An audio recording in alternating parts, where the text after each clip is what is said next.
Uncle Larry to do it for cheaper. Which I'm not tripping with that. Was unexpected money I would have just had anyway. I already got a gig this weekend. I ain't tripping.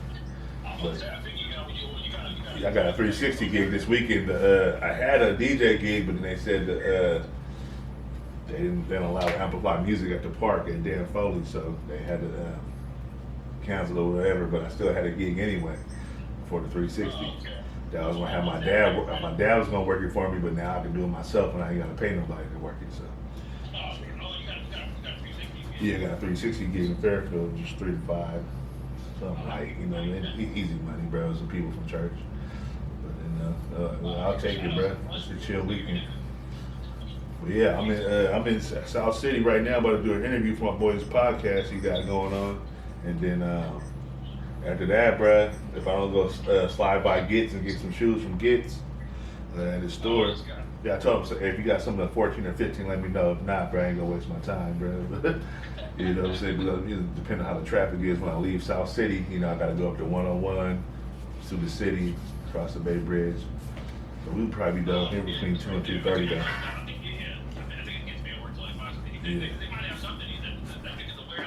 Yeah. Yeah, I told him, yeah. I said, if it's something in my size, bro, I'll definitely slide through. Yeah. I told her that's why I don't be on like boutique stores because they really don't be having my size like that, bro. Like, 14, 15s are hard to find, bro. If they do have them, bro, they gonna be hella high, bro. So. Yeah. Yeah. Yeah. You might have to tell me what all the moves of the people. I know this guy on up and down, left, right, L, diagonal. It's pretty simple. I'm not too good either. So, Last time I played, that's how I was getting beat by my. I used to be a youth mentor before I resigned last year. Yeah, my kid was beating me, bruh. Bear on.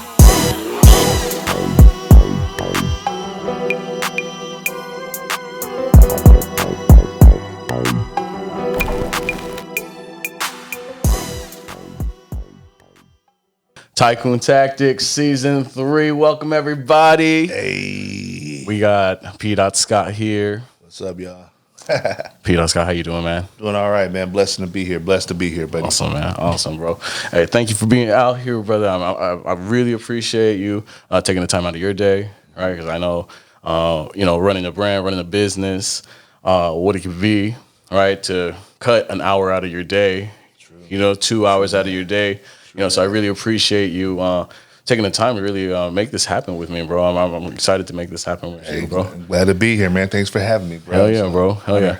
So basically, with Season 3, what we're going to be basically doing, bro, Tycoon Tactics, talking about blueprints, methods, and strategies, right? You're, I believe, a very successful DJ, and I've watched your rise, sir. Thank you. I've watched your rise, and I'm very, very impressed just watching, every weekend, just pushing, going somewhere. And I think too often people don't see that type of like push and work to get to where it's at. And I could only imagine times where you thought this contract, this deal was going to go through, and fell through. You know what I mean? Yep. But bro, basically, blueprints, methods, strategies on how you got your rise, right? We're gonna take an intermission in the middle, right? But we're gonna play chess, and I just want to hear what got P. Scott to be where P. Scott is. Ooh, man, it's a lot of grace from God, a lot of blessings, word of mouth, love, luck. Just being a good person, people really genuinely rocking with me, from people knowing I'm a good dude and just wanting to help me out. And, I know a DJ, let me get my cousin on there, or so-and-so, and a lot of just hard work, actually, because after a while, them leads kind of run out and you got to go for what to try to get new leads and, new clientele and to get the bigger clientele that pay more money, get into another realm of, the corporate gigs and the Silicon Valley money gigs, So, yeah, just networking too. Networking, word of mouth, promotion, always, taking pictures and videos and posting them so people could see and stuff like that. Hell yeah, bro. Well, shoot, man. There was two things that inspired me this season for this podcast. Right, the first one being this show, Hot Ones. I don't know if you've ever seen it on YouTube. I was just watching it the other day. Yeah, bro. Right, I love them. Just the interview process. Right, I love just getting to know the person, a different side of the person. Right, and putting them in uncharted waters. Maybe, right? Yeah, I'm uncharted right now. I am, man. I'm SOS, man. Where am I? I'm not very seasoned as well. I know like one good trick and that's about it. I'm Where probably the checkers at, man? right. You know what? We might pull that out after the intermission. We might go ahead and pull that out. You gonna go ahead and whoop me up. I'm not very familiar with checkers. Got you on some Uno or something. This is serious. Man. Hell yeah, that's what's up, though. Well, shoot, bro. Have you played chess before? You know all the moves? Okay. I have. Cool. I learned as a kid. It just, Okay, so you're not gonna talk which pieces do what or anything. All right, cool, man. So White goes first, man. You go first, man. Right. Pete, where are you originally from, bro? Originally from East Oakland, California, 106th. Okay. All right. I could go two on the first Yeah, one. you right? could go two on the front. Yep, absolutely, bro. And what was that like? Being from East Oakland, the hunt. Man, I loved it, man. The Rolling Hunters, man. That's where all my family's from. Mom's side, dad's side. My parents are basically like an East Oakland love story, man. Like, the families know each other, and and my family's big on both sides, right? My mom and dad both got like 11 to 12 siblings each. You know what I'm saying? So I grew up with a whole bunch of cousins, older cousins my age, younger cousins. They taught me everything, taught me the game, taught me how to dance, introduced me to hip hop. So it was fun, man. You didn't know you were living in poverty, at the time. You didn't know you was living in the hood or whatever. That's just all you knew. Right. And then one day we got robbed. Oh, shit. You know what I'm saying? I think my dad's car was on bricks. We came home, all my Christmas presents was gone, and my dad said, "That's it." We packed up, moved to Benicia, California, the whole opposite side of the Bay Area, man. Yeah. And it was a culture shock, man. I must say, man, being a black kid amongst a whole bunch of non-blacks, man. And you know what I'm saying? I'm rocking a high top, speaking with my hands, you know what I'm saying? What's up, baby? They just didn't get me, man. It was weird. But so from Oakland to Benicia, went to school out there, met a lot of good friends, a lot of good people and stuff. And at the end of the day, in hindsight, it might have been boring, but I think it kind of was for the best, because I feel like if I would have grew up, in the town with all my cousins, all the stuff that was going on, I might have been dead or in jail and got caught up in the lifestyle. You know what I mean? But thank God, my granddaddy was a bishop, so I might have been in the church, might have went the church route if I was out there too, because he had a church in Oakland. You never know. I don't. God has everything planned out for us. So, I thank God for my dad just being protective. I want to get my kids out of this environment because he knows what it is. My family's in the game deep, so he knows. He didn't want his kids or his boys growing up like that. So, right. Thanks. Shout out to Pops and my mom. Word, man. Word. And you said so. Something that kind of intrigued me was you said your mom had this love story. I got to hear about this. Yes, and it's your move, sir. Oh, snap. Okay. Yeah, all gravity, man. Yeah. All right. So, like that. So my dad, he's from Sabrani Park, deep East Oakland, right? Like the furthest deep into Oakland you can get, one way in, one way out, off 98th Avenue, whatever. And my mom, she grew up all over Oakland, but mainly from Tassafaranga, the jungle. In East Oakland, and my dad's best friend was my mom's cousin, I believe, first cousin, cousin Rob. They call him Cat Daddy. He was from Sabrani Park, grew up with my dad, and what I'm saying. So I think one day they was playing basketball, and my mom came up to hang out with her cousin Rob and watch the dudes play basketball. And my dad said, "Dang, who is that?" to his best friend, and it happened to be my mom. And from there, they used to, hooked up, and they used to go out clubbing, party, and got married. All this, they got married years before I was born, so they actually got to marry and enjoy each other. And You know, I think they might have got married like in 81.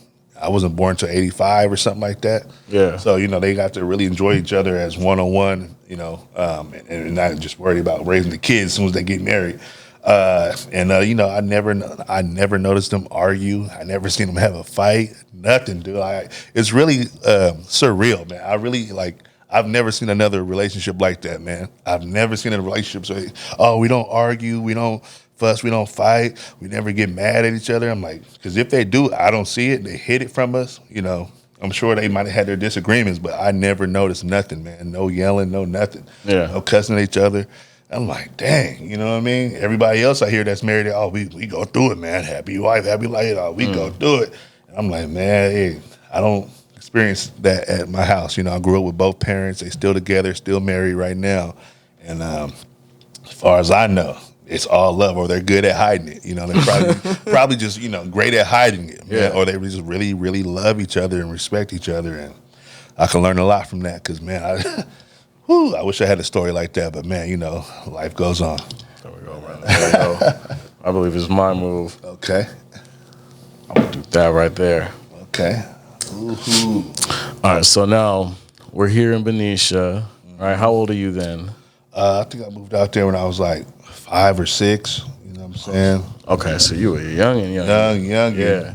But it's like we went to Oakland every weekend. So Right. I still felt attached to the hood or whatever, my grandma's house, everybody. And even my cousins would come over to Benicia, man. We'd have barbecues and stuff. And Yeah. they just always told me, man, you ain't from out here. You from the turf, woo, woo, woo. Yeah. You know, whatever. And I'm like, whatever. Yeah, okay, cool. So I just grew up like that. I always felt connected because we went to church out there for so many years. Right, And right. every weekend, like my mom's mom stayed on 98th and MacArthur, so I was there. Then my grandmother lived on 103rd and East 14th, so I was there just back and right forth, there, only yeah. a few blocks away. Just Right. you know, you can literally walk. For real. You know what I'm saying? Yeah. So, yeah. Is it on me now? I believe it is you, sir. Okay. Oh man. And so now, when did music come into your life? Probably since the womb, honestly, man. I remember, you know, as far back as I can remember, just riding in my dad's Firebird and him slapping Prince, you know what I'm saying? Him slapping Atomic Dog by George Clinton. You know. And, you know, and then at my grandmother's house on the 103rd, my older cousins watching, you know, video music box or whatever it was, and where you got to call in and request a song. And I always remember them playing LL Cool J, I'm Bad, you know. I'm notorious, I'll crush you like a jelly bean, right? I would take a look at a deodorant stick and use it as a microphone. Yeah. And I'm, you know, jumping and, you know, rapper come rap. You know, I just remember that. And we got footage of my parents. See, before I was born, my parents would take my older cousins down to Disneyland every year, right? Yeah. You know, my dad had the UPS money. He worked for UPS, retired from UPS. So he was, you know, balling back in the day. Jerry Curl was just balling off UPS money. It was good money, I guess. So he was taking all the kids, all my older cousins down to Disneyland every year.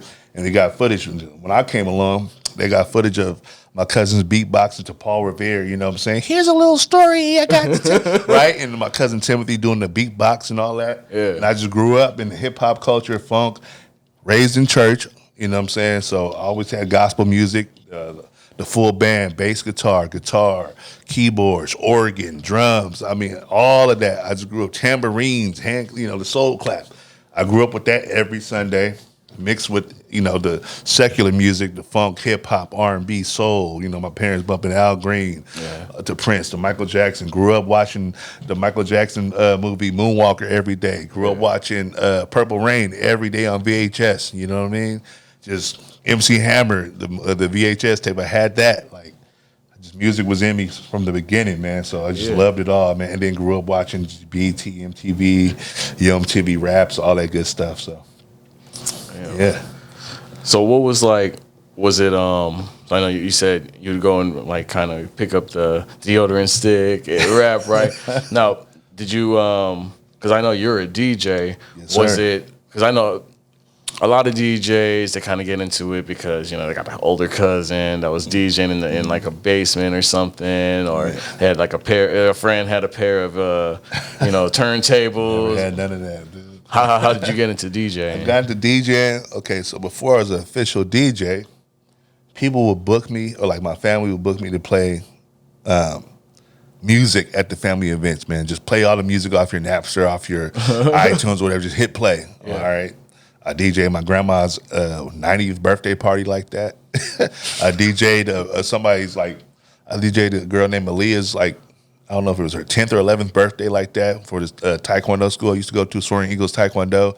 They booked me to DJ that as just playing music off to hitting play, hitting next, right? Yeah. This is years before I ever picked up any kind of turntables or DJ controllers, right? Would you make like different playlists or whatnot, or? Man, I don't even know if I did that. I just okay. So I was always into music, right? Into production, producing music and rapping.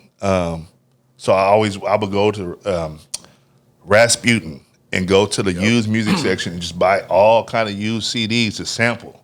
So I had a vast music collection already off of Napster from back in the day, and Navigator, BearShare, all that stuff. I had all that stuff, the virus on my computer, all that stuff. But I had all them songs. I had all these CDs, the songs I wanted to sample because I was going to make music off of. I would go to Rasputin and spend like $150, $200 on just used CDs, come out with like stacks like that of songs I'm going to go sample. That was like digging in the crates for other DJs and producers back in the day. I would just dig through CD crates or whatever. So people knew I had all this music. People just knew I was into music. You feel me? So they just trusted my judgment.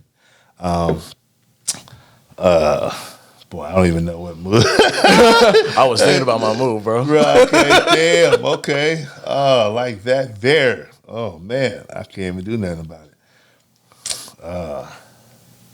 Can these go back? Can the pawns go backwards? No? Pawns cannot go backwards. Every other piece can go backwards. Okay. Or revert back to its Sacre bleu. All right. Well, yeah, man. Say that again. Do it again. Sacre bleu. Sacred blue. I don't know how that's. I don't know what that means. One more time. Sacre bleu. Forget that. Sacre bleu. You know, I got that from James Bond Jr., I believe, an old cartoon in the 90s called James Bond Jr. They had this Russian dude or French dude. He kept saying that, bro, in the cartoon. But that's how it works. Damn, I know you about to get me, man, but whatever, man. Maybe you'll get him instead. Oh, no, better not. Let me move this guy right here, bro. Yeah. All right. Solid move. I don't know what I'm doing, bro. Go ahead and beat me. No. It's all good, dog. This is good. No. Yeah, but anyway, so like, I was doing that, and then my little brother Parrish, man, he about 3.5 years younger than me, man. Somebody booked him to DJ an event, man, right? And he no DJ or nothing. He was in the, I think he was youth, working an after school program or something. And just one of the moms said, "Hey, can you DJ my birthday party?" Then he showed me something called virtual DJ on his laptop. I said, "Bro, all I did was like this. I don't have no controller or nothing, dude. I just did it on my laptop." I said, "What?" I never knew it was that easy. I thought you had to have turntables and all this stuff. What year was this? This had to be probably 2013. 2014, somewhere around so there. You never heard a virtual DJ? Never heard none of that. To 2013, you was just playing it off your iPod. I never heard none of that, bro. Like crazy. I never heard none of that, and I've heard the word Serato. I didn't know what the hell it was. Okay. I've heard because from rap songs, you ain't got Yeezy in your Serato or something. I didn't know what the hell Serato was, bro. And then I was like, "Bro, are you serious? You could do it like that?" And I knew, like, bing, with all the songs I got in my, digital catalog and MP3s and CDs, man. If I get this, man, I could go crazy with this. Man. Right. I got all the old school and the current slaps at the time. I'm like, man, I gotta try this, man. And then what it was also, man, I was going to functions heavy, going to all kind of parties, all around Oakland, San Francisco, all the day parties. It was lit, man. Like around 2014, I was just out there, and I'm like, man, I damn near could do this too, because I'm over here paying Dub to get in, and then one time what did it for me, I was like, man, I'm about to pay Dub. All right, the dude came, the party promoter came. As soon as I got to the front of the line, all right, we going up $30, 30. He just upped the price that, and I'm like, damn, bro, just like that. bro, I could do this, brother. He, you know what I'm saying? He not a better DJ than me. I mean, in my head, I'm like, bro, he don't, he ain't doing nothing special that I can't do. I'm gonna learn how to DJ. So from that day forth, man, I took I was still working at AT&T as a technician at the time. I took, we had like some points you could get for, I guess, doing so good, being a 5-star tech or whatever. I was like one of the best technicians. Hell yeah. You get like free points or something that you could use monetarily in this little catalog or something we had online thing. So I bought like a DJ controller off that. I bought a laptop off that, little HP Beats laptop. And Damn, they got the whole kit off. yeah, right. Shout out AT&T. Yeah, off AT&T. That's how I got in the game. Then my brother, he was working already doing AV, audio video technician, whatever, for the Meritage Hotel. Yeah. And he let me get some of that equipment. I'm like, all right, let's do this. I think I had like these little 2 10-inch speakers or whatever, man. Started doing like that. I could do my own events or whatever.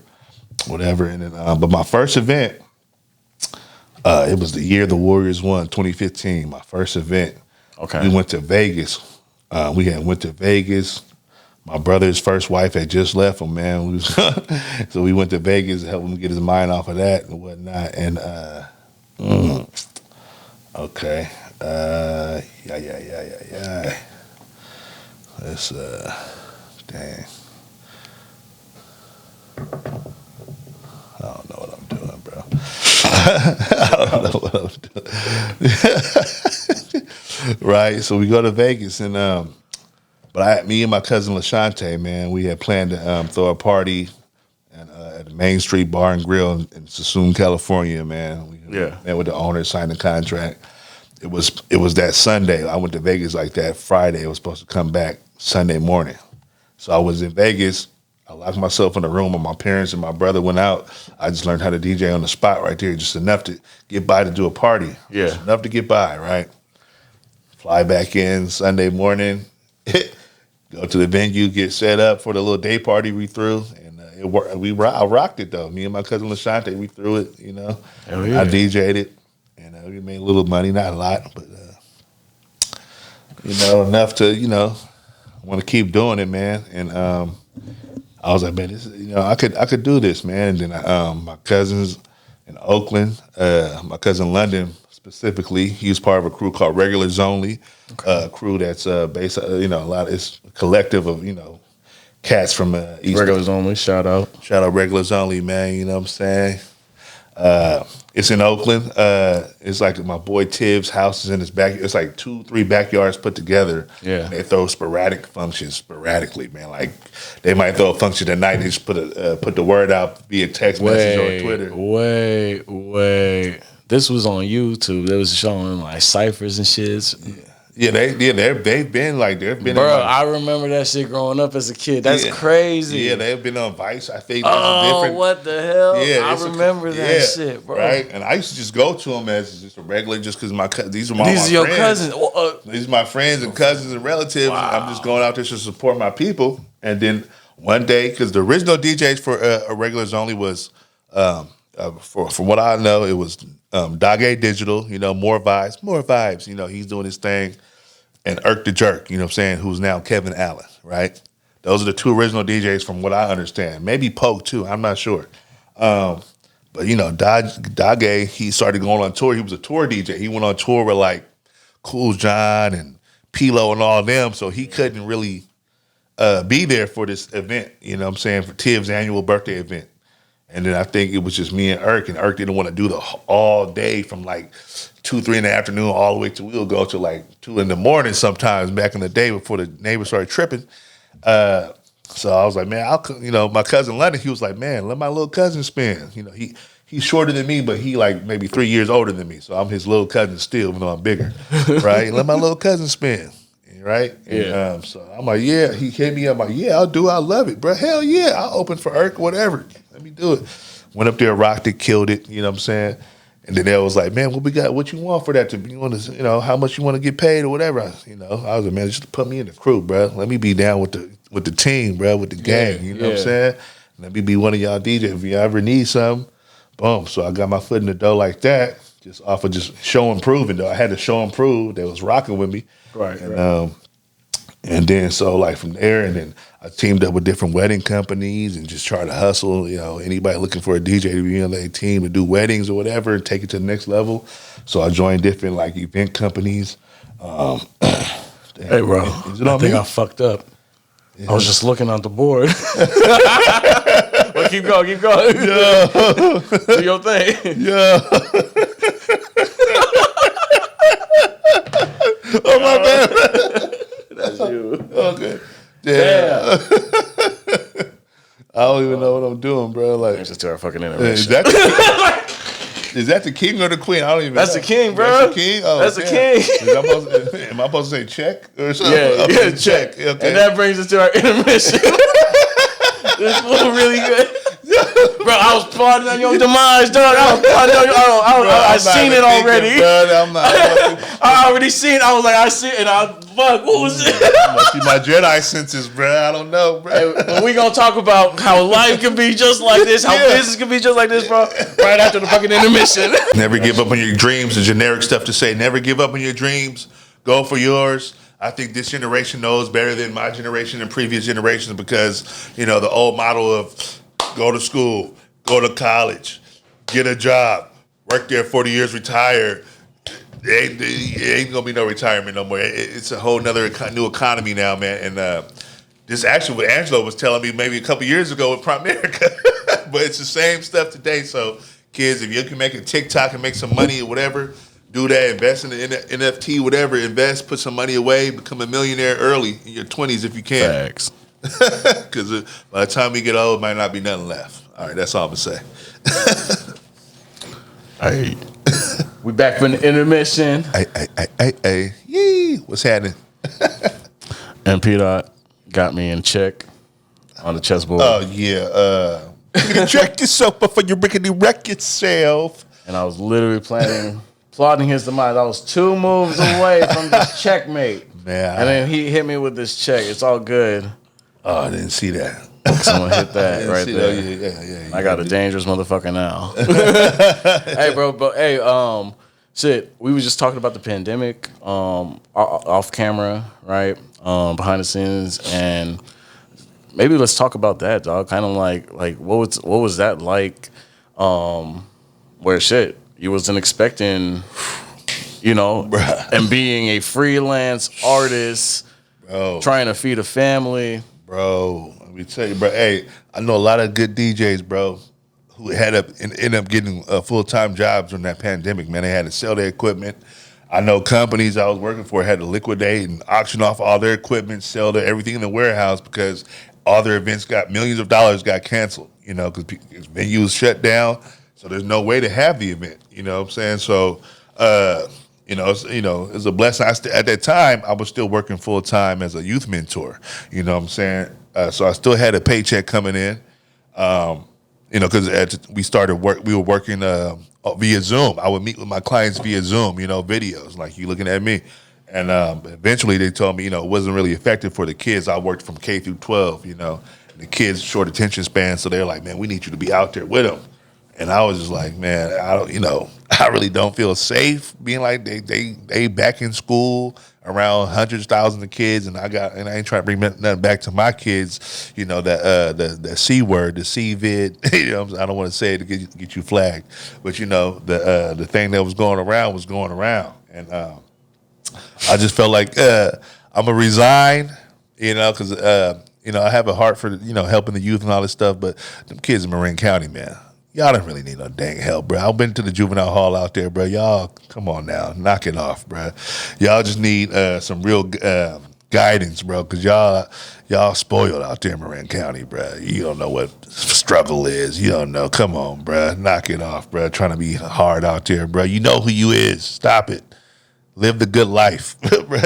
But anyways, yeah. So I was a mentor. I resigned from that, how many people resign from their job? Well, a lot of people did resign because they was making money other ways in the pandemic, whether it's Instacart, people coming up racks off Instacart, or getting the pandemic PPP loans or paycheck protection, whatever it was, and SBA loans, and starting their own businesses and stuff like that. And people were becoming entrepreneurs. So I seen a lot of that too. So a lot of people probably did stop their job or not go back when their job called them back, They didn't go back. Like when they called me back, I kind of like, nah, I'm gonna resign. But I took the time to take that pandemic money, thank God, and invest it into my company, get new speakers, new gear, new subs, new equipment, invest in, just stuff for the business,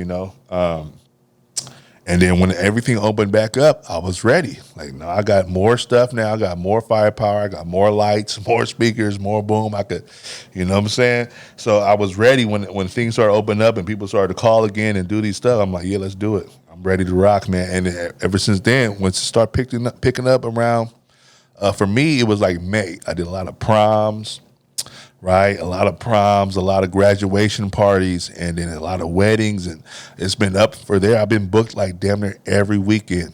If it's not my 360, yeah, I bought a 360 video booth. Just cause, I was throwing parties and renting them. I was like, man, might as well go buy one, Right. Yeah. If I'm an entertainer anyway. So I bought one. It was a good investment. I think I damn near paid it off already. The ROI was good on that. So I was. That thing's is like a couple racks. Yeah, a couple. I think at the time, I didn't know. For anybody else who wants to get one, you could get one probably from like Alibaba, China, or something overseas for like probably half of what I paid. I paid damn near 5 racks, between 4 and 5,000, somewhere around there. You know what I mean? At the time, I didn't know. I got it from Revo Spin. They're a good company, but but you get like the small one or the big one? I got the biggest one at the time. Okay. I got the biggest one at the time where you could have damn near 6 people on there, depending on the size of them. You know what I'm saying? You for sure have 4 adults on it, for sure. But like you could have a whole bunch of people on mine because I wanted to, it's always cooler when more than 1 or 2 people. Yeah. So I got that. But you could probably get one for cheaper now for like $1,200, $1,500. But you're coming from China, so you're taking that risk. You don't know when it's going to come because of the port shut down and all that stuff. Right. With shipping, it might take you longer to get it, but you might save some money. But I got that. It's cool. Like I just did it. I would say quinceañera, but it got delayed because of the pandemic. So it was a Sweet 17. Basically, but it quinceañera style. Right. So my dad was working the 360 booth while I DJ, so it was cool. We do a lot of gigs like that. I'll have my team do the 360 while I spin. Or he might be somewhere else in another city doing that while I spin and do a gig somewhere else. So we just, and I pay my dad, pay him properly, man, because I appreciate him helping me because I can't be 2 places at once, So always take care of your people. They're going to take care of you, man. Family, friends, one. Yeah, you know what I'm saying? Don't jip them, pay them what you would pay somebody else, or what, pay them what you would want to be paid, because I paid them. I might overpay them, honestly, bruh, but I'm going to pay them because if I didn't have you there doing it, I wouldn't be making none of the money, So, so I did that, and it's been picking up, damn near booked every weekend. Thank God I work with different wedding companies, event companies, and I got certain clients keep booking me, bringing me back. Oh, we love you. We want you to do my daughter's graduation. We want you to do my 50th birthday. We want you, you getting good with these clients, man, getting good with their family, and they keep calling you. And every time they have an event, they want you. I hate when I'm not able to do it. Like I'm already booked, but trying to find another DJ that's just as good. Because I don't want. They don't get somebody, they're expecting me. I want somebody who's as good or better than me. You know what I'm saying? To take my spot if I can't do it.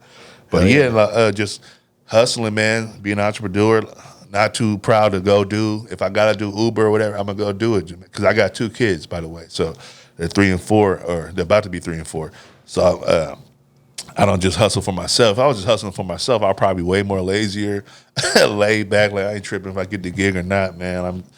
All I got to do is pay my little rent. I'm good, But I got mouths to feed, child support, all that good stuff. So, yeah. That's big, man. Yeah. That's big. Hey, bro. So that was like, to me, I'm taking it that was kind of like a pivot that you took, right? You reinvested a lot of that money back into your business. You started looking at things that were like popping at the time, and you're like, yo, let me go add this to my thing, right? Because, just maybe to kind of relate, I remember I had DJ'd way back when I was like 18, 19. I think you told me that years ago. Yeah, way back when. My pops was DJ back in the 80s, right? Okay. And so he had gotten a little money, and he bought himself a little DJ kit. Anyways, he got me into it. And bro, I remember like I started getting like these bigger gigs, and I was like, yo, I need a photographer. I need somebody to like, get it popping on like, on the dance floor and get the people, you know what I mean? Good Like MC goes a long way. Yeah. Yeah. So, and I had gotten a manager, and I started getting like folks, you know what I mean? Like I started thinking, okay, rolling, huh? yeah. And so I could see how that was kind of like that pivot for you during the pandemic. You picked some something that was popping up, you added to it, and you're paying people well. And I upped the price too. You know what I'm saying? Price too. 2019's price was Add not the motherfucking tax. It was not the post-pandemic price. Hey, let me say this. So I believe that your friends' brands is just as dope as like designer. You feel me? Because that motherfucker, sure. like you feel me? Your friend put out like a shirt. Is like, okay, he only got 20 of these motherfuckers ever. You feel me? It's like I don't know, and I don't think people rock their folks shit like that. They don't. They really don't, man. And I try to support my people's brands when they have them. You know what I'm saying? Like after this, I'm gonna go support my boy Justin. He works at a shoe store in San Francisco. I forget the name of it, but it's owned by Steve Stout. But he's like the warehouse manager, so I'm just gonna support him in his business. Whatever I can. But yeah, hell yeah, man. And so like I see the Tycoon short. I might cop one of those. Like I'm not asking for one. I'll buy one. You know what I'm saying? I'll buy one. Like I'll offer to pay. If you want to give it for free, cool. But pay for your friends and family stuff, man. Man. Because they invest in stuff and it costs money to get stuff and just bring the idea to life. It costs money to have websites and print shirts up and all that. Because I could only imagine, bro, like you being a DJ. How many like?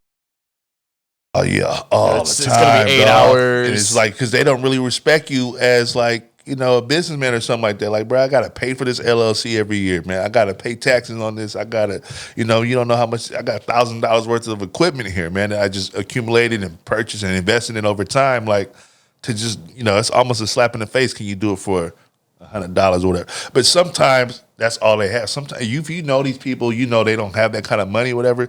So sometimes you work with them. But that's when you got to figure out, like, man, I got to step out of just my circle. I got to get into another market. I got to get into the, we live in the Bay Area. I got to get into that higher price, market, like all these corporate parties, Google, all these, all people who live in Atherton, the richest city in, I think, California, Marin, like get into those markets, man, and they got the money. You know what I'm saying? Yeah. So it's like that way you don't, so if your friends and family ask you to do something, maybe you can jug them for the low because you're going to get your, your top value, top dollar outside of your friends and family with, doing a gig I'll do a gig in Redwood City. I'll do a gig in Menlo, Atherton. I'll do a gig in, way out in Sierraville somewhere, Tahoe, out where the money's at, where people who got money, man, And it's not like you trying to target them, but it's like, that's really just where the money is, what I'm saying? Like, and then I'm a mobile DJ. I don't really do the club so much. Okay. I would like to, what I'm saying? But like, the club, okay, you might DJ for 1-2 hours, even if you charge like $350 an hour, that's only what, $700? Yeah. You do a wedding, you know what I mean? You looking at racks, what I'm saying, as opposed to just, usually when you do a club, you DJ for an hour or two, and then another DJ come in, do DJ for an hour or two, and another DJ come in, you might open or close. It's usually 2 or 3 of y'all. You know what I'm saying? Ain't that much money to be made, man, unless you get maybe a good cut of the bar or something like that. You know what I mean? Yeah. But, I've never been too successful at the club gigs like that, where but that's not my niche. I'm a mobile DJ. I got all my own speakers. I could throw my own event anywhere on this earth. You know what I'm saying? I got generators. I got if I need power. I got what I mean. Yeah. So it's just different. So I like being a mobile DJ a little bit better. It's a little bit more labor because, you got to bring everything and pack it up, load it. People forget about that part too. That labor costs, you know what I'm saying? Right. Anybody else going to charge you labor. So, I got to put that into my price, that's backbreaking. I'm a big dude, so it's not too bad. But like, imagine if a DJ was smaller than me and really got to carry these big old subwoofers and all this stuff. Like you got to pay for that, man. The setup and the breakdown. But again, the pandemic was cool to me, man. Like, I got to spend a lot more time with my kids when I resigned from my job. So I was with my kids more and just watching them grow and learn. And I'm still trying to potty train my son right now. But once he's potty trained, man, we probably sign him up for coach pitchers or T-ball or something like that. Get my girl active in some, martial arts or something like that so she could defend herself because, she a pretty girl and it's a crazy world. I don't want to have to hurt nobody, man, But I'm going off on a tangent. Don't mind. I'm a freaking nutcase. Hey, do your thing. I'm a Go nutcase, man. in. But, luckily Angelo already knew me. You know what I'm saying? He knew I was crazy like this. So, but I could keep rambling on and on and on, man. I don't even know if I'm making sense at this point, man. I'm just speaking off the dome, man. I damn near feel like Kanye West. Let me shut the hell up, man. No. Hey. No, I think this is gold, bro. Yeah. It's absolute gold, brother. But hey, also, I was going to give up. I was going to retire from DJing, but I stuck with it. I couldn't turn the money down. People started hitting me up. I'm like, man, I'm going to sell off my stuff too. But people started hitting me up. People randomly. Yeah. Hey, the DJ can't make it. Can you fill in for at this club? Woo, woo. All right, I'll go there. But I was doing club gigs, making like $100 for 4 hours. I was doing club. It was that slow, man. I was like, man, I kept in mind like the optics. If people would just see me DJing at this club, even though they're not paying me much, if people see that, oh dang, he popping, he did, and then from that I was getting gigs off that. Just the image, like that's what Instagram's for. People always portray like you're doing better than you really are. Like, I'm not trying to front like that, but it's like if I just show videos of me DJing, that puts in people's mind, oh, he is a DJ. Let me book him. Boom. Sometimes you don't know until you see or need a reminder. And if you don't ever advertise, people might not know. You know what I mean? Like you just, you got to post it. That's why I'm always taking pictures and videos and posting and all that stuff like that. So people put it in people's mind, oh, this man DJ, he has a 360 booth. Or whatever, photo booth, whatever. I got photo booths and 360 booths. So, yeah. Anyways, my bad. What were you saying? No, bro. This is great.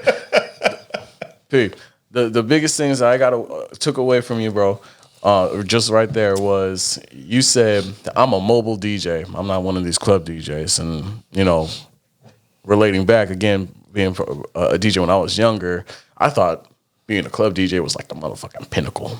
Right, if I could, be the main motherfucking DJ, that was like the pinnacle to me, right? If you get there like Steve Aoki or somebody, if you're in Vegas somewhere, Pauly D or something, But out here in the Bay Area, I don't know. Maybe, I don't know. I ain't seen it. I ain't seen the money that these club DJs make, so I don't know, man. Yeah. And so for you to say I was a club DJ and knowing, or I'm not a club DJ, I'm a mobile DJ. How important is that? Like knowing kind of like your niche, where you're at, versus like maybe differentiating. Let me ask the question different. Maybe I should say, how does somebody differentiate what they're good at versus what they want? Man, almost kind of got to find what comes natural and what comes easier to you. And your situation at the time. Like, I'm a mobile DJ because, I happen to have, like, my brother let me use his speakers at first from his company till I was able to go get my own or whatever, So I was able to be a mobile DJ from the jump. I was DJing birthday parties and weddings and stuff, like my first year DJing and stuff like that. And, and when you're a club DJ, it's a lot of politics as well. You got to kiss some ass, probably got to show up and give the DJ a drink and say, hey man, can I open for you and all this stuff. Me, I can't really be like that. If I rock with you, I'm gonna rock with you genuinely, not because I'm trying to kiss your ass or whatever, just to get on with you. You know what I mean? Because I got cousins and family that's on, like, I don't want to say no names, but they was on, and when I asked them to try to put me on, they didn't put me on, man. They just looked at me like I was a joke, you know what I'm saying? Because it's a thing in the DJ community, the older DJs who came up on vinyl and real crates, they kind of look down on the newer DJs who got it easier with the laptops and MP3s and DJ controllers where you ain't really have to have no vinyl and all that stuff. They kind of call us like MP3 DJs, like fake DJs or whatever. I've noticed that. Before I even started DJing, I noticed certain DJs would clown other DJs and stuff. But it's almost like, bro, If you're gonna be like that, why even have a cell phone, bro? Go get the old school phone. You know what I'm saying? Don't. Okay, and you're still DJing with a laptop, bro. Put the laptop away. Just carry your crates again, man. Don't use the what you call it, the phaser or whatever, man. Just because it's a vinyl, don't mean you really scratching vinyl records, man. You just putting the little thing on there and still scratching MP3 tracks, bro. Like, so it's like I don't like how people hate on different. I came in the game in a later time where I had more technology. But I'll be a fool not to use the technology, bro. Like I'm not about to have a whole team of people carrying crates of records. You know what I'm saying? I respect the art form though, so I'm always go back and learn to scratch and learn how to use vinyl. I did all that. You know what I'm saying? I went back and I haven't mastered it yet, like I would like to. But I'm gonna make sure I take time to go back and learn the art form and really scratch on real vinyls and all that good stuff too. But don't look down. I mean, I just seen that. So, and there's people I know who I asked, like, can I open up for you? And they just ignore me, man. You know what I'm saying? Like, man, you ain't serious about this, whatever. But I really was though. Like, you know what I mean? And I can't fault them, man. But I noticed a lot of politics in the DJ game in the Bay Area for sure. Probably in the whole world, man. You know, it's always who you know. But like, so it's like for me, I don't gotta do no politics if I become a mobile DJ. If I'm a mobile DJ, I could throw my own party. Yeah. I could throw my own event anywhere if I get a venue, or I used to throw house parties all the time. Right there in my house in Vallejo, I would just throw parties, man, randomly. Me and my roommates, everybody come through, have a good time, beers, whatever you want, BYOB. I might get hella pizzas or whatever, and we just slapping all night, man. You know what I'm saying? People, I bought a stripper pole, put that thing up, had my lights up, you know what I'm saying? We had the crazy house. That's crazy. And one of my boys, he about to get married too, so we're going to turn up again for his wedding reception. You feel me? But, and you know what I'm saying? But like as a mobile DJ, I don't got to deal with the politics, man. I can set up anywhere. If anybody got a baby shower, man, I've DJed funerals, baptisms. I've DJed all kind of stuff, bro. Because I got my own gear. I could bring. If you just need one speaker, I've done gender reveals, weddings, everything, man. It's just a lot of mobile DJs don't even have their own equipment. They got to go rent it or something, or from Guitar Center. The gear might not be there when you get there. They might have double booked the equipment that you rented and reserved, and you get there and it ain't there, and then you screwed out of money, man. Like, what you gonna do? So if you are a club DJ, I'm not knocking you, man. Get your money, but also have your own speakers, man. If you have a place, a secure place to store them as well, just so you can throw your own events, man. You know what I mean? But that's just how I came in the game as a mobile DJ, man. I seen the money. People pay the money for a mobile DJ for sure. I've been jerked by club promoters, man, too many times, man. At the end of the night, they run off with the money or say, well, we didn't make that much, and so now we ain't gonna, But it also comes down to me not being on my business grind, not having a contract, not having guaranteed half up front or whatever. So that came down to me. I done been burnt hella times without having a deposit. So I'm not taking dates on this day because I'm thinking I'm gonna have this gig, and then they cancel. Damn, I'm burnt out of any good money. I could have had more money if I would have accepted those gigs. And but you're gonna live and you're gonna learn. And when you like, damn, you expecting some money and now it ain't there, you're gonna really learn. Like, damn, I gotta draft up a contract. I got to draft up a deposit form or something like that. I need a retainer deposit before you even think about trying to book me, man. You know what I'm saying? I'll give you a certain amount of days maybe to come up with the money. Otherwise, because nowadays people be booking the same day. And it's like, okay, if I take, you know what I'm saying? If I lock you in without no deposit and you burn me and not having it or something cancel, you got COVID and now you can't have the gig. And now I'm just shorted out of money, and now that's food out of my kid's mouth. You know what I'm saying? So it's like, be on your grind, get your business right, get your LLC if you need one. Get your another thing you got to have as a mobile DJ, business insurance. You know what I'm saying?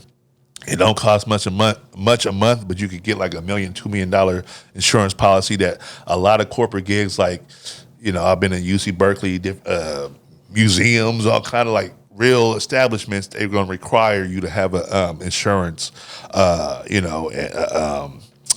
So get that. I got workman's comp. If you're gonna have somebody maybe help you, got to have workers' comp for them in case they get hurt helping you. I got all that stuff, man. So it costs. So and there's another reason that I got to pass some costs on to the client because it's costing me. Absolutely, man. But yeah, be on your. If you're gonna do it, be in your business. Do it right. Eventually, you're gonna need it. Some either if not a LLC, you're gonna need some what you call it. Certificate of business or something from your city hall, something, you know what I mean, to be official to get into these certain places. Because I think I got a 360 gig, because somebody didn't want to. I think they just didn't take a COVID test or didn't get vaccinated. You know what I'm saying? I'm not telling you to get vaccinated or not. Yeah. I'm vaccinated because I had to get vaccinated for work at the time. And just to be around my grandma and stuff like that, I just wanted to be vaccinated. Just, some of my own personal reasons. I don't care if you are or not.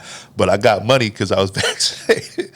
Some dude missed out on the gig, and I got racks off the gig because I was vaccinated and this other person wasn't. So they kept rocking with me for like 3 gigs now, and they never went back to the other person. So not telling you what to do. Monetarily, man, a lot of places say, hey, if you're not vaccinated, you can't work here. You can't do this event. So that's the only reason I don't. Either way, there's good and bad on either side. I don't really care about that. But yeah. Anyway, No. Hey, I'm telling you, bro, this is gold, bro. So I'm gonna ask you. I think it's your move. I forgot about the damn game, bro. God damn, man, come on, Pon, just go. If I go there, Make a big move. Make a big move. Oh shoot! You can make a big move. Let me see here, bro. Yittity. All right, man. I forgot about this game, y'all. My bad, man. So the second part of the inspiration to this game was this book called Your Next 5 Moves, right? And it was basically the inspiration for that book was these grandmasters in chess who can think up to 15 steps ahead, right? And it kind of applies to business, right? So real quick, off the top of your head, what is P. Dot's next 5 moves? My next 5 moves from right now today, what I want to do. So number one, I gotta do some prep for this 360 gig I got on Saturday. Number one, I'm gonna do that. Okay. I'm gonna put more time into my 360 business because it's easier than DJing, really. You know what I'm saying? So eventually, actually, I kind of want to step back from DJing so much. As my kids get older, I want to be able to go to their games and be at their recitals or whatever they choose to do. I'm not going to push them either way. I'm just expose them to different stuff, and whatever they gravitate to, I'm gonna let them do that. So I know on the weekends that's when sports and activities and stuff. Yeah. And I want to be able to do that and not have to. I got to be here for a wedding or whatever. So eventually, I want to do something else that will supplement my DJ income and give me more or as much. Well, I think I could do that with the 360 gig. With the 360, I could have somebody else run it. You know what I'm saying? With the DJ, no, they want me because of me, my mind and what my song selection or whatever. They want me. I can't really replace me with another person. Yeah. But with the photo booth or something like that, man, all they doing is pressing a button and making sure everything go cool. I could have a team go do that, just pay them a little money, and I could do that while still I'm over here at my game watching my son hit a home run or something like that. I don't know what he's gonna be doing. He's only 2 right now. Right. But so yeah. I I always say I don't want to be not knocking my older homies and family who are DJs. I don't want to be that 50-year-old DJ in the club, 40-something years old, still in the club trying to play the younger music artists that are like 30 years you're younger than you, trying to keep up with all the new current music. So I know one day I'm gonna retire and maybe only do certain like family events or certain special events, or it's got to be something big if they want me. You know what I'm saying? And I'm always be able to DJ on my own event or throw my own events, really, and not just be a DJ for hire. I might want to throw my own parties, have Angelo come film or do it, do a podcast at the and live there. at the all my friends who got different skills and qualities, man. Put something we can all get together and make some money together, man, and not necessarily because sometimes honestly. As a DJ, I don't enjoy it sometimes because I'm playing music I don't really necessarily like or know.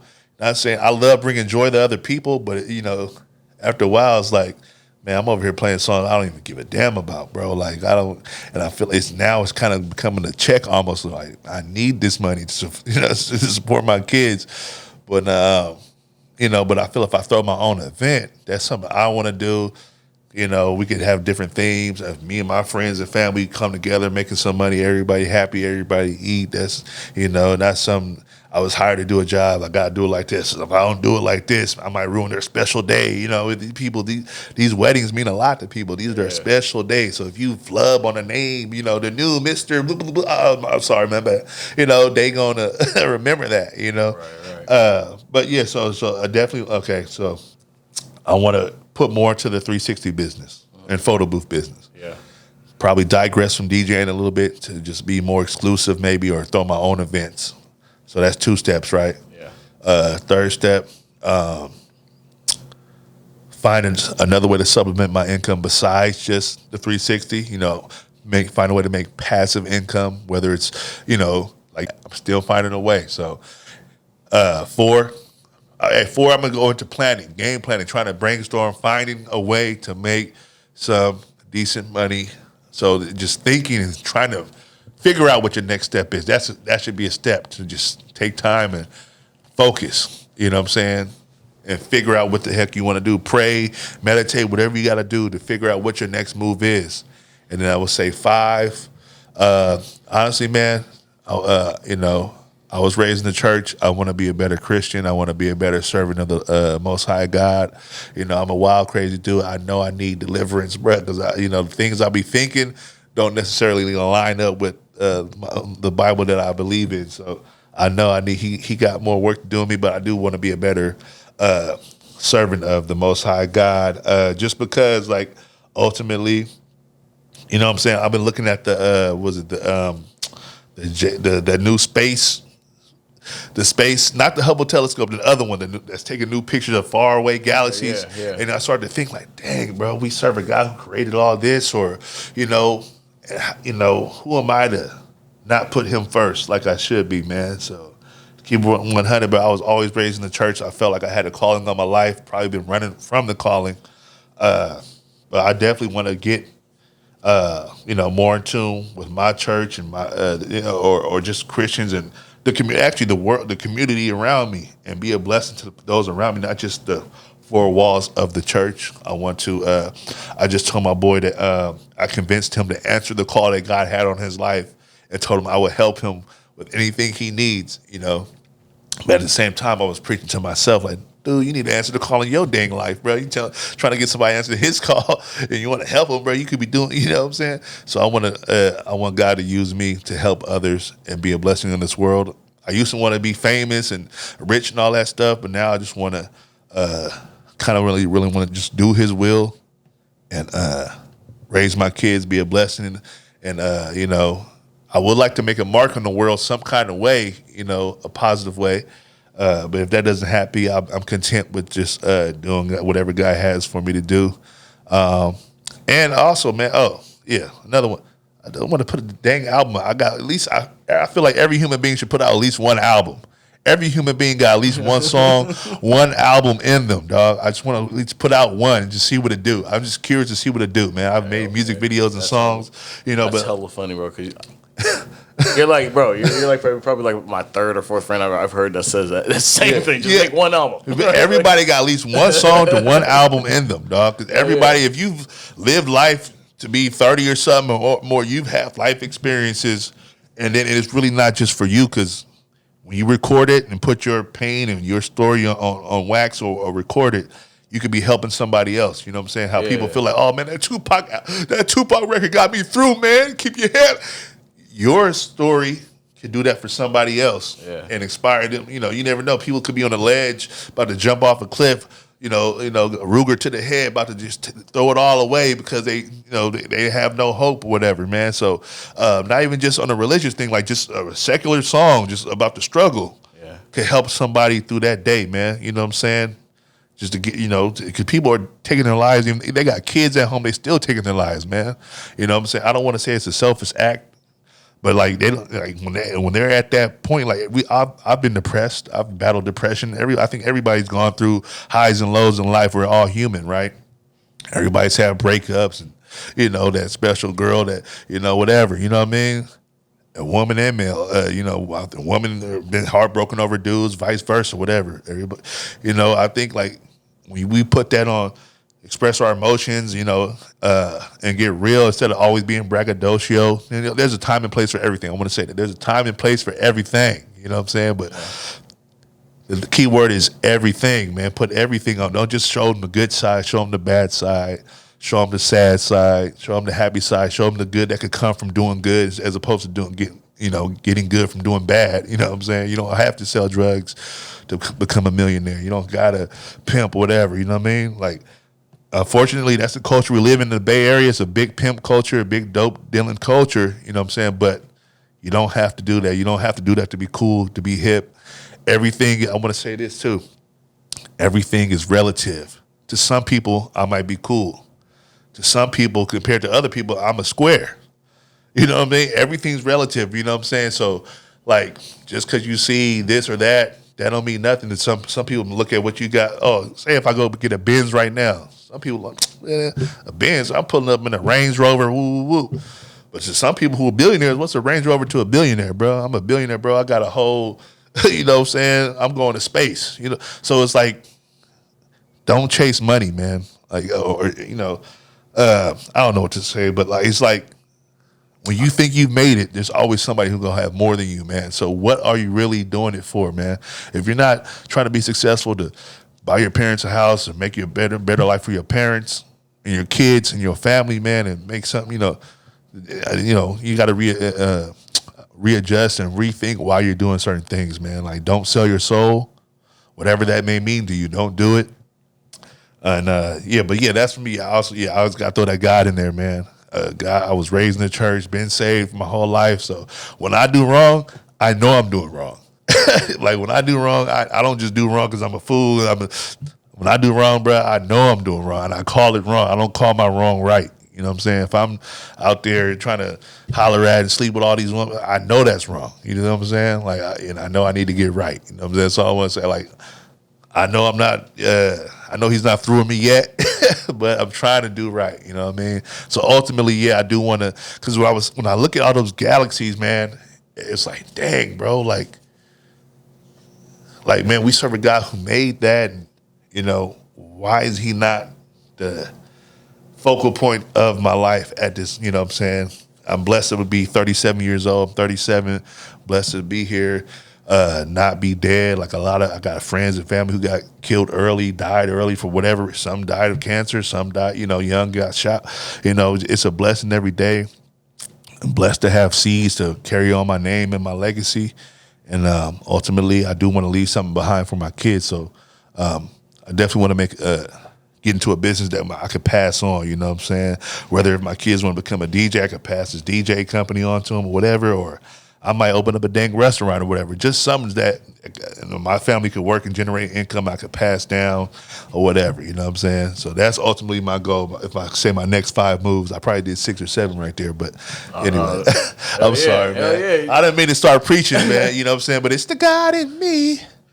But I'm sorry, bro. Hey, no. I got peed out, bro. I'm sorry, bro. Damn, whose move is it? I believe it is your move. Okay. This was like my last. Fiddlesticks. I told you what my last move was. Okay. You didn't say check or checkmate or nothing, dog. No, because it's not. Oh, it's not? Oh. No, I mean, it's queen check. Oh, this right? is the queen, That's right? a queen. Okay. Sacre bleu. This Can this guy, she can go diagonal, right? Yeah. Oh, man, get up out of shit, boy. Yeah. All right, man, I'm going to think my... I shouldn't have did that. Trying to figure it out right here. Just do what you're gonna do, man. Just make it swift. Just make it swift, man. Just make it swift. Don't torture me. I'm just kidding. Damn. That's the thing about chess, but you got to be 5 steps ahead or more. I have to. You have to be. I see why, like, real critical thinkers, they play this game, and, you know, it's a master's game, man, for sure. Ooh. Yeah.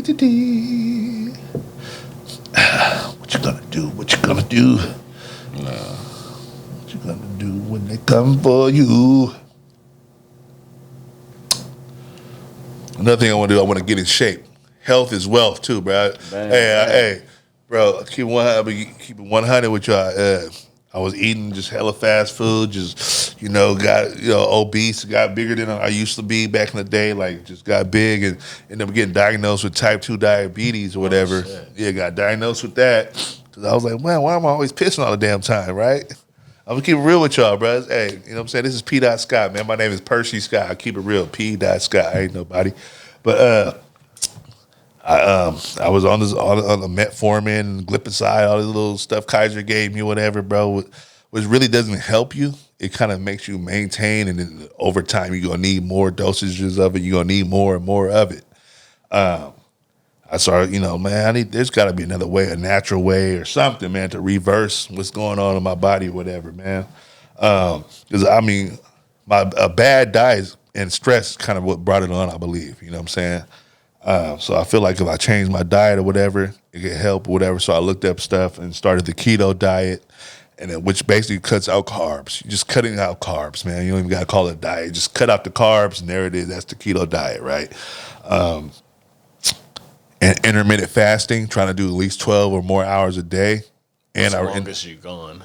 Bro, I've probably gone like 16 hours, bro. Just or more, like, because sometimes when I get caught up in my DJing for work or whatever, I don't eat. I don't think to go eat before the gig or whatever.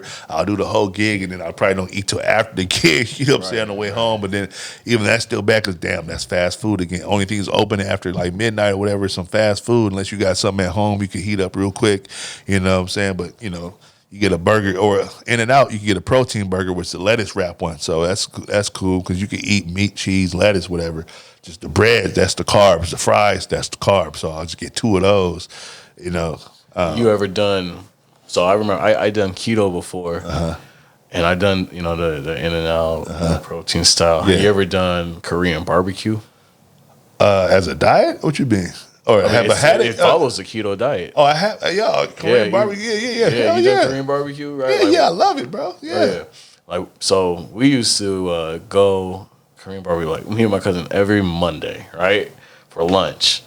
And so hella meat, all the brisket, all the chicken, all that, right? It's all good for you on keto. It's Hell all yeah. good. All good. And you get what do you call them? They're like radish wraps, like radishes that are shaved super thin, like super thin, and so you like basically make it like a taco, right, with the meat and the radish.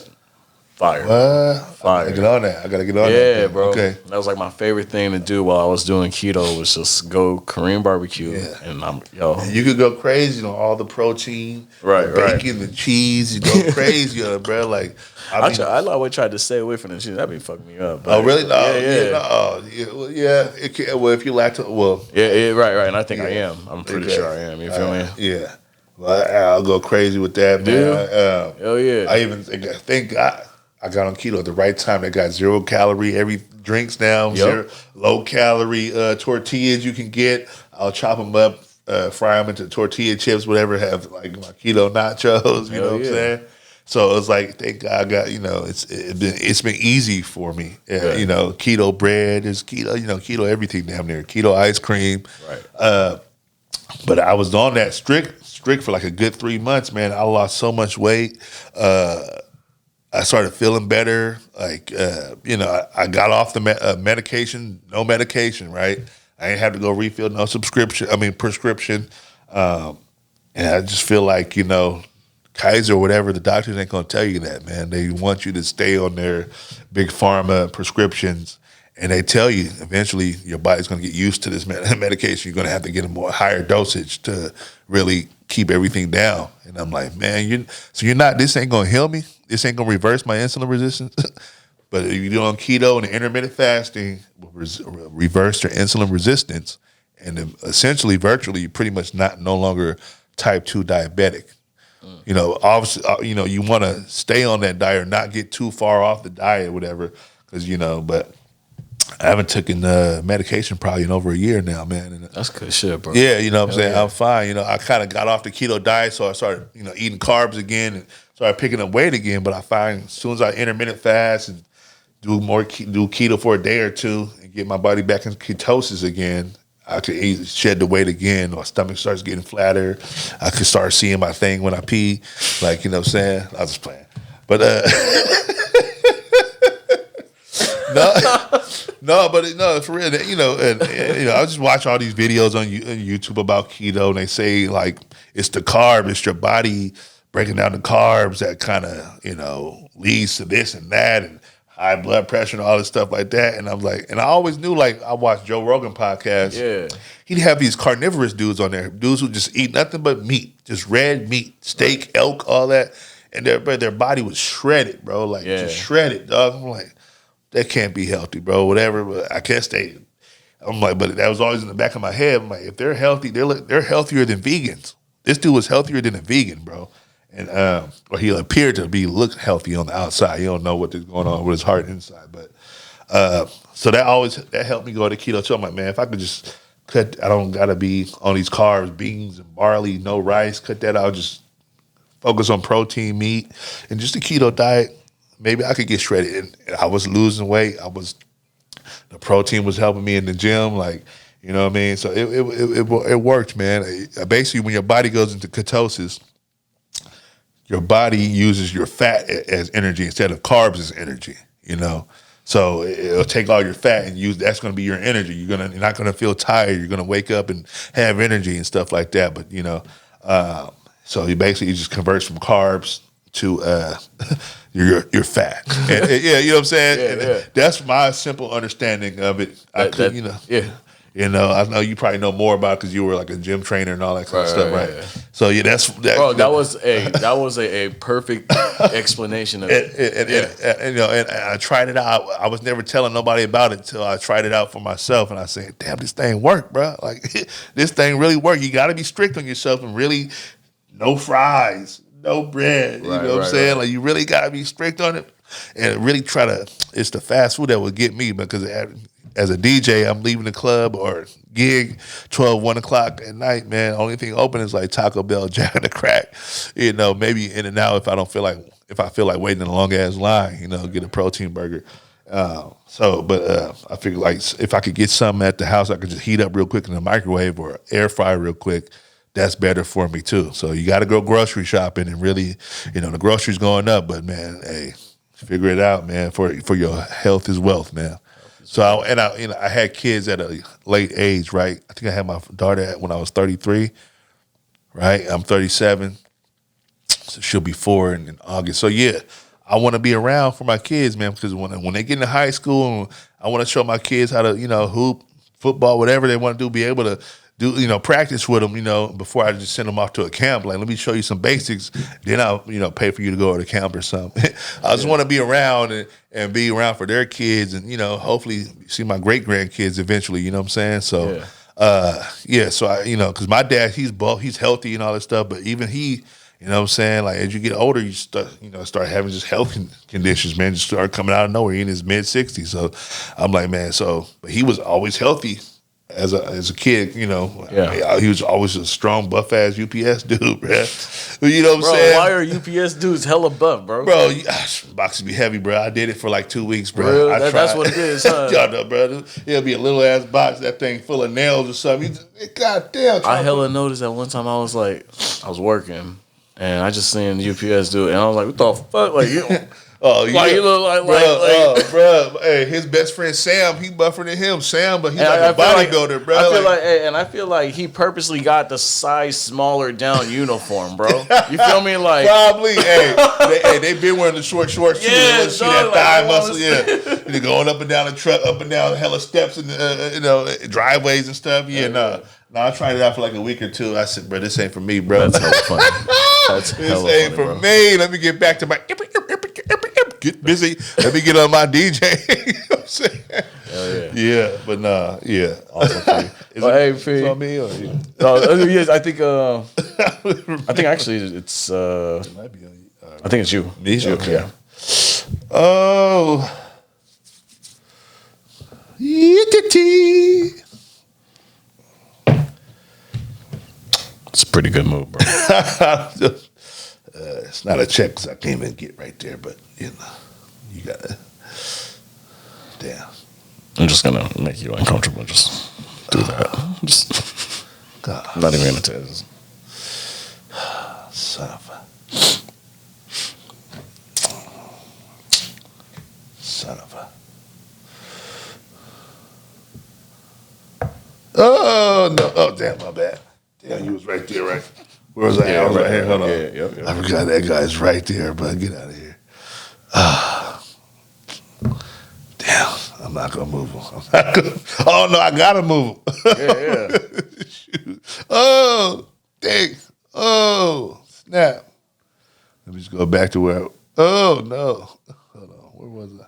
It's a fucked up situation, right?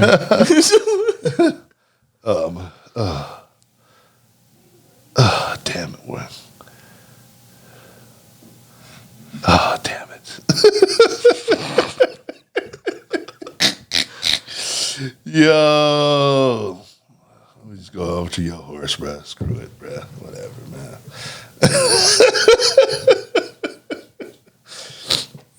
I'm probably dead right there anyway, man.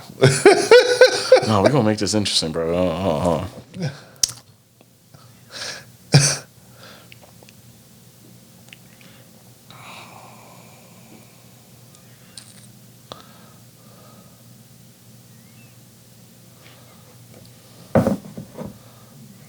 Oh, suckling, yeah.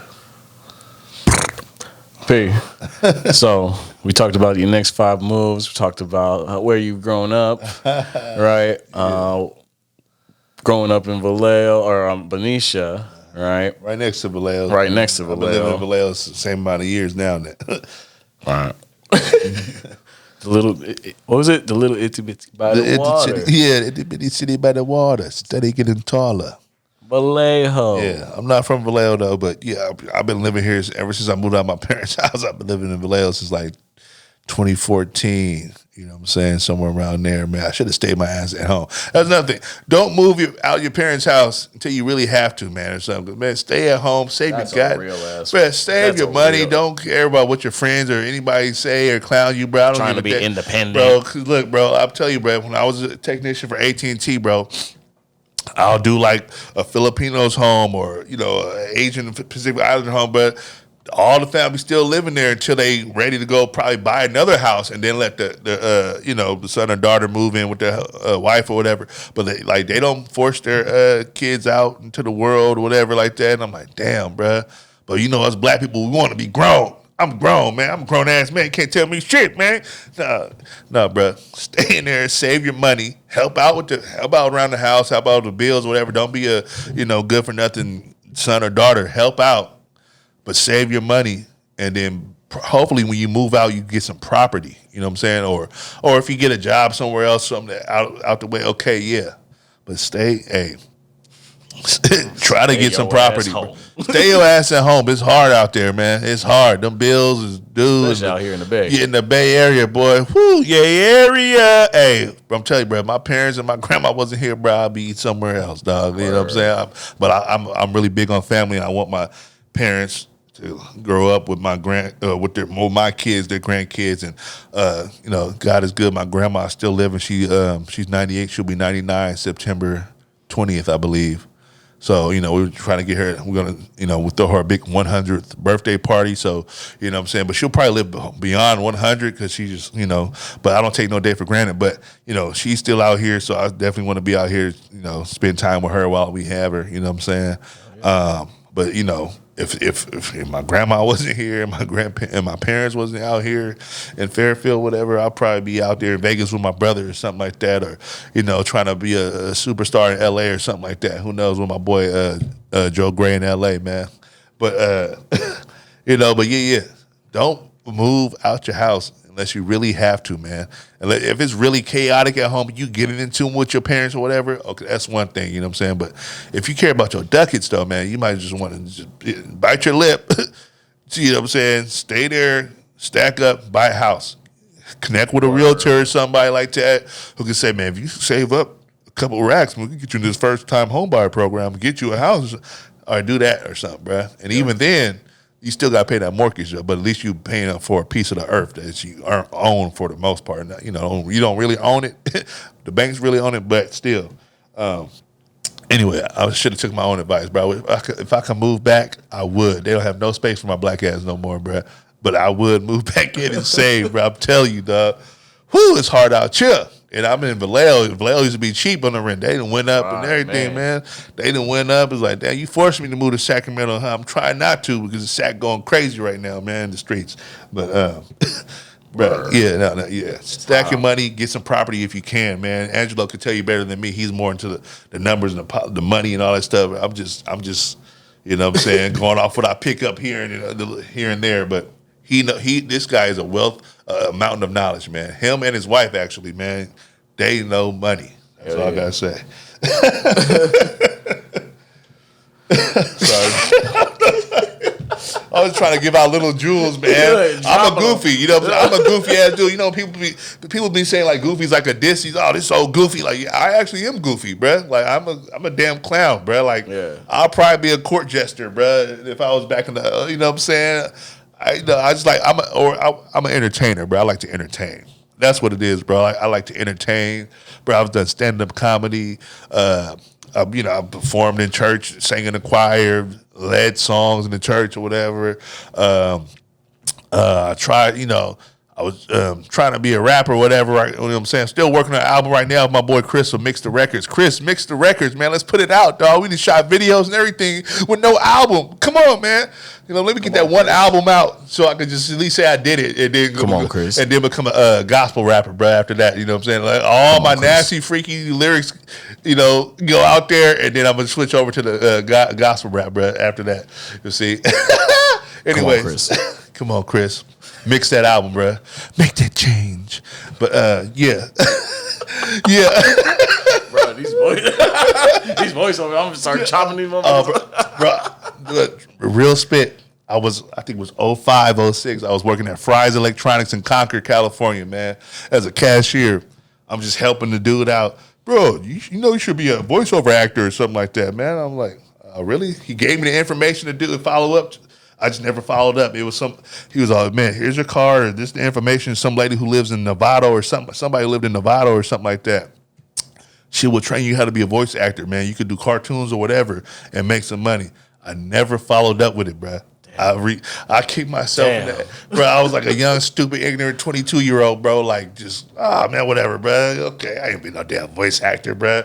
But in my head, when I watched Mrs. Doubtfire, right? Remember? He was being a R.I.P. Robin Williams. He was a voice actor for a cartoon. So that's always been in the back of my head. Like, bro, I could do that, bro. Make a voice for a parrot or peacock or something, whatever. Because I could do voices, man. But and when I did stand-up comedy, I did voices, man. I imitated E40, Keek the Sneak, and all these, R2D2. I say E40 sound like R2D2, man. It was, hey. I was like, damn, we got to keep the sneakers Chewbacca. I was like, I kind of related Bay artists to Star Wars and stuff, bro. Hey, man, another thing with the stand-up comedy, see, I'm a procrastinator. That's the biggest thing I hate about myself is I procrastinate, man. When I was doing stand-up comedy, on my second show, it was amateur night at Pepper Belly's in Fairfield, downtown Fairfield. Pepper Belly's Tuesday night was taco night. I think karaoke, and then I think they had comedy on certain nights. White dude came up to me, hey man, I'm throwing the comedy show, bro. I love your stuff. I would love to have you do my comedy show. Woo woo woo woo. And I'm like, bro, I never got the information, man. Or I had it, and I forgot what I did with the dude's number, but he wanted to book me for a whole nother comedy show off me doing an amateur show, bruh. And my procrastination and not taking stuff serious, man, just being a straight goofy ass clown, bruh. Just taking it serious, man. I'm all about just working, getting money, messing with chicks, going clubbing, bro. I didn't take it serious, bro. Who know? I could have been the next, I could have been in a movie or been the next, was a funny dude, not Chris Rock, whatever, but just the next funny dude, bro. You know what I'm saying? Yeah. Just from the Bay Area or something. You know what I'm saying? But Yeah. I just don't procrastinate, and that's why when Angela hit me, I liked how he said, "Man, hey, are you available from this date to this day?" I said, "Man, let's do this date, bro. Like the following week, let's do it. Let's get it up. Like I don't want to procrastinate. Yep. Let's do this, man. Like that's the thing I'm working on in my life, not procrastinating, handling my business, man. Like I really just something about me.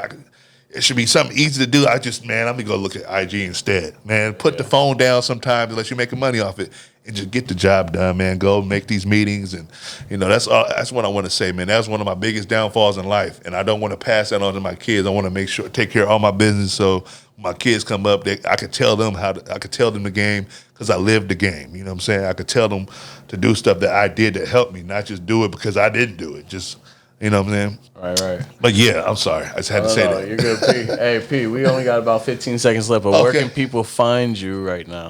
I'm on IG at PEE_DOT_SCOTT at P.Scott, baby. Yee! Where's say